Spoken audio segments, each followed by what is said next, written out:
Assalamualaikum warahmatullahi wabarakatuh. Selamat kembali lagi di pelajaran bahasa Indonesia.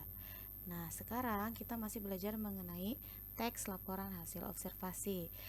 2 minggu yang lalu Ibu sudah menjelaskan apa itu teks laporan hasil observasi. Nah, setelah kalian paham mengenai teks laporan hasil observasi, kalian akan belajar bagaimana cara menganalisis struktur dari teks laporan hasil observasi. Oke, Ibu jelaskan kembali mengenai struktur teks laporan hasil observasi. Silahkan, selamat mencermati. Baik, struktur teks laporan hasil observasi ini memiliki dua struktur utama. Nah, struktur ini yang sering digunakan dalam sebuah teks laporan hasil observasi ya. Oke, perhatikan yang pertama itu ada pernyataan umum atau klasifikasi. Pernyataan umum di sini merupakan pembuka atau sebuah pengantar mengenai hal yang akan dilaporkan. Tahap ini akan disampaikan bahwa benda-benda di dunia bisa diklasifikasikan atau dikelompokkan berdasarkan kriteria persamaan dan perbedaannya. Contohnya, kamu membuat laporan hasil observasi mengenai hewan mamalia misalkan. Nah, di bagian pernyataan umum ini kamu akan menjelaskan secara detail apa itu hewan mamalia. Nah, menggunakan kalimat definisi atau kalimat yang menjelaskan sesuatu. Contohnya, hewan mamalia adalah hewan yang bereproduksi secara melahirkan dan menyusui. Nah, misalkan itu pernyataan umumnya. Yang kedua, ada aspek yang dilaporkan. Aspek yang dilaporkan ini merupakan bahasan atau rincian tentang objek yang diamati. Bisa rincian, bisa jenis-jenis, dan bisa ciri-ciri. Contoh, tadi kita membuat teks laporan hasil observasi mengenai mamalia, hewan mamalia. Nah, di sana harus ada anggotanya atau aspek yang dilaporkannya. Aspek yang dilaporkannya dari hewan mamalia apa aja sih? Contohnya, yang pertama, ada ciri-ciri mamalia. Yang kedua, ada jenis-jenis hewan mamalia misalkan. Nah, kedua hal ini sudah termasuk ke dalam anggota atau aspek yang dilaporkan. Nah, untuk struktur laporan hasil observasi yang satu ini kalian harus paham ya, karena ini akan selalu digunakan dalam sebuah teks laporan hasil observasi. Oke, kita lanjutkan ke struktur laporan hasil observasi yang lain. Oke, kita lanjutkan ke bentuk struktur yang lain. Sebetulnya, struktur teks laporan hasil observasi yang utama yang selalu kita gunakan itu adalah ada yang dua tadi ya, ada pernyataan umum dan ada aspek yang dilaporkan. Tetapi bentuk struktur ini juga kadang digunakan. Baik, perhatikan, ada 4 bentuk struktur di sini. Yang pertama ada definisi umum, definisi bagian, definisi manfaat, dan bagian penutup. Oke, kita samakan keempat bentuk struktur ini dengan dua yang tadi Ibu jelaskan ya. Definisi umum di sini merupakan pembukaan berisi pengertian mengenai sesuatu yang dibahas dalam teks. Definisi umum di sini sama dengan pernyataan umum ya. Kemudian definisi bagian. Definisi bagian berisi ide pokok dari setiap paragraf atau penjelasan yang lebih rinci. Nah, definisi bagian ini bisa juga termasuk ke dalam pernyataan umum, tapi juga bisa termasuk ke dalam aspek yang dilaporkan. Tinggal dipilah-pilah saja. Nah, yang ketiga ada definisi manfaat. Definisi manfaat menjelaskan manfaat dari sesuatu yang dilaporkan. Nah, biasanya definisi manfaat ini berada di bagian aspek yang dilaporkan. Jadi manfaat apa saja dari objek yang kamu teliti gitu ya. Nah, untuk bagian penutup ini merupakan bagian dari rincian akhir dari teks. Ini juga berada di bagian aspek yang dilaporkan.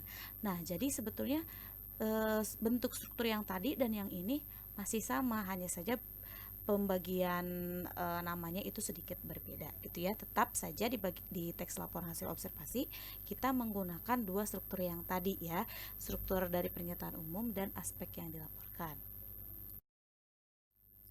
Nah, agar kamu lebih paham bagaimana cara mencari pernyataan umum dan aspek yang dilaporkan dalam sebuah teks, tadi di awal ketika Ibu menjelaskan apa itu pernyataan umum dan aspek yang dilaporkan, Ibu sedikit mencontohkan mengenai cara membuat atau mengambil pernyataan umum dan aspek yang dilaporkan dalam teks ya.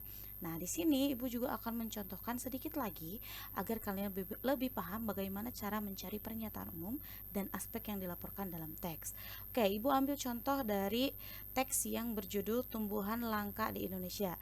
Kalau tidak salah, teks ini sudah Ibu sampaikan juga ke kalian. Nah, perhatikan. Di bagian pernyataan umum, Ibu bacakan ya. Ini adalah bagian pernyataan umum dalam teks yang judulnya Tumbuhan Langka di Indonesia. Indonesia merupakan negara yang kaya akan sumber daya alamnya. Berbagai jenis tumbuhan hidup di Indonesia.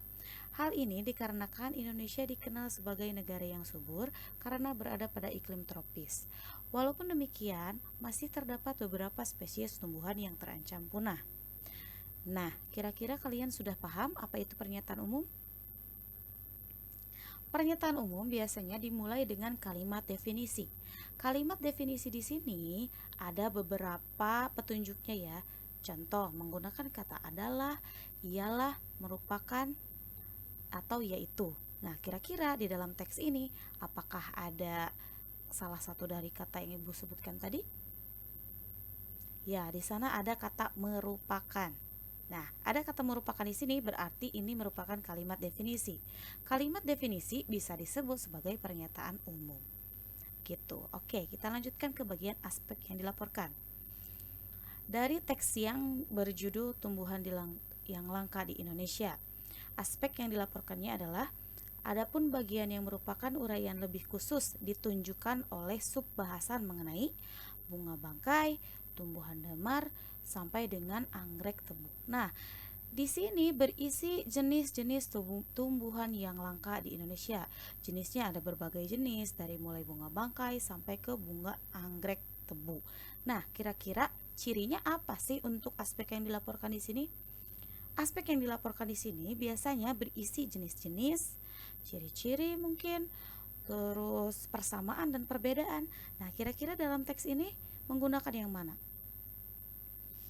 Ya, di sini merupakan atau menggunakan jenis-jenis tumbuhan. Nah, itu kira-kira yang bisa Ibu sampaikan mengenai contoh dari teks yang berjudul Tumbuhan Langka di Indonesia. Begitu cara mengambil pernyataan umum dan aspek yang dilaporkan. Nah, semoga kalian paham ya. Nah, untuk memahami lebih lanjut bagaimana cara menganalisis pernyataan umum dan aspek yang dilaporkan, Ibu ada beberapa perintah. Silahkan dicermati.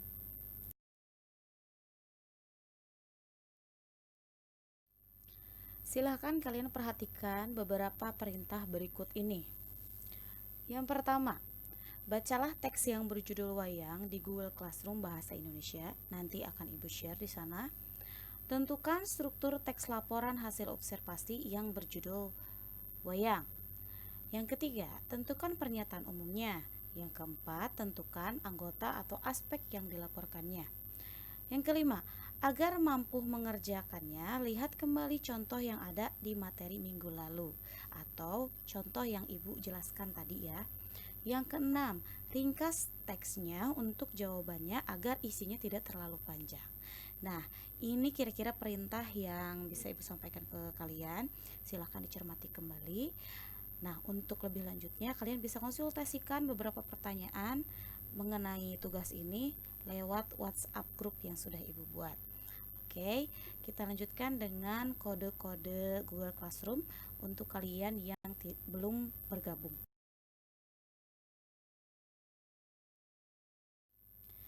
Ini adalah kode-kode Classroom Bahasa Indonesia khusus untuk kelas 10 ya. Di sini Ibu mengajar 5 kelas dari otomotif 1, 2, 3, 4, dan 5. Jika kalian belum bergabung, silahkan masukkan kode yang sudah Ibu tulis di sini dan segera bergabung.